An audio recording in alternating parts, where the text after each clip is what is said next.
Moi, j'ai surtout hérité d'un magnifique patrimoine du département et de Lunéville, puisque vous le savez, le château de Lunéville est appelé le Petit Versailles. Et forcément, on a, en tant que présidente du département, une responsabilité de faire en sorte que ce qui nous a été légué d'un point de vue patrimoine, puisque ce château maintenant appartient dans son entièreté au département de Meurthe-et-Moselle. Donc au-delà justement de la propriété, c'est aussi la responsabilité de faire de ce patrimoine un joyau du territoire. Et comme c'est un patrimoine classé, bien évidemment, les investissements qui ont été engagés à la fois en lien avec l'incendie il y a 20 ans, qui ont nécessité de reconstruire le château, de rénover le château, d'avoir un certain nombre d'investissements qui ont représenté au total 100 millions d'euros. Et il faut, après le choc, après l'émotion, là nous avons la possibilité d'honorer, de commémorer les 20 ans du château, de remercier les sapeurs-pompiers, heureusement que les sapeurs-pompiers étaient là à cette époque, de remercier également la société civile, les bénévoles, les habitants qui se sont engagés. Donc il y a eu le temps de l'émotion, le temps du choc, le temps de la reconstruction, la rénovation.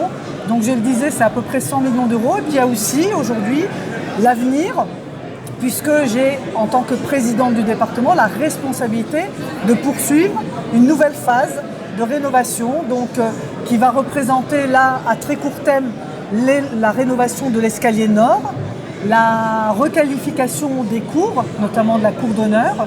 Nous avons également en projet la rénovation de la salle des trophées.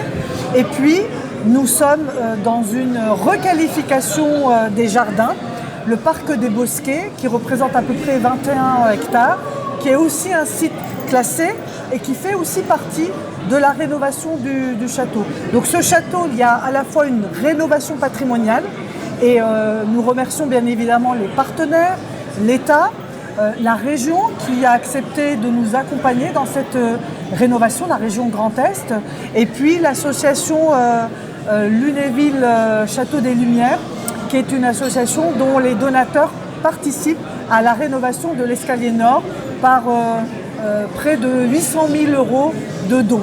Donc tout ceci, c'est une rénovation patrimoniale pour rendre un éclat à ce château versaillais. Et puis en parallèle, nous faisons aussi l'acquisition d'œuvres pour reconstituer les collections, parce que ça aussi c'est un élément important, puisque un certain nombre d'œuvres, de tableaux ont été détruits durant cet incendie. Donc il faut reconstituer les collections pour valoriser aussi le musée, pour que les gens, les habitants de Meurthe-et-Moselle, de Lunéville ou les touristes et les touristes étrangers puissent venir justement voir ces œuvres. Et puis enfin, tout au long de l'année, nous avons une animation culturelle autour de conférences, autour d'expositions, autour d'animations pendant l'été, qui fait que les jardins sont toujours ouverts au public,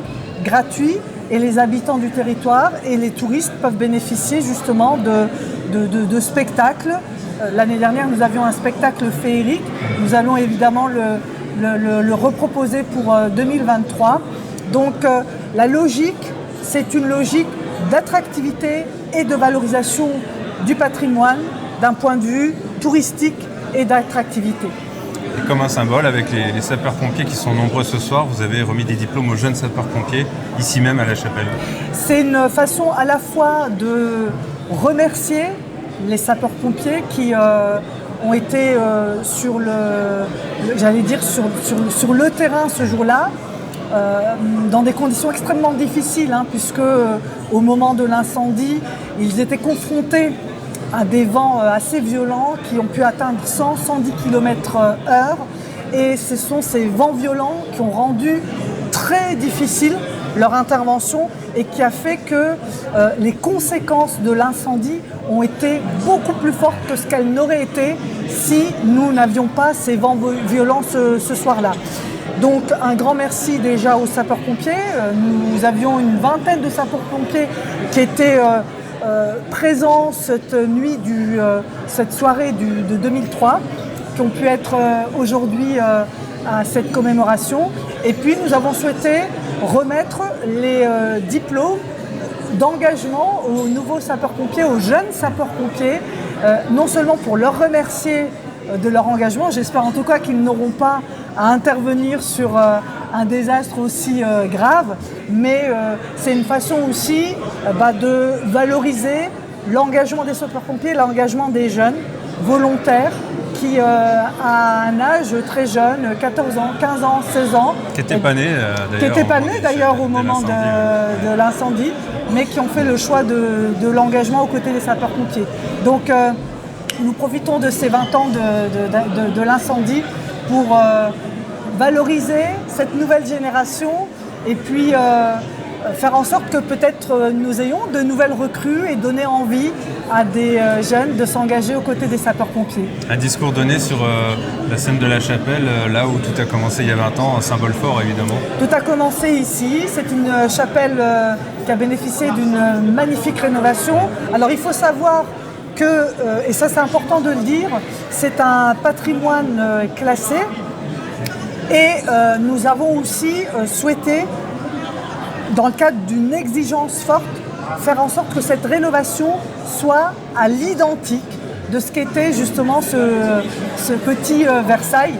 Donc dans la mesure où nous intervenons dans une requalification à l'identique, que ce soit le patrimoine ou que ce soit le parc, les bosquets, eh bien ça nécessite une exigence forte en termes d'investissement, en termes de montant d'investissement, donc en termes budgétaires, mais également en termes d'exigence dans les intervenants, les compagnons, les artisans qui vont justement intervenir et qui sont intervenus sur ce chantier. C'est un chantier d'excellence. C'est vrai. Merci. Merci.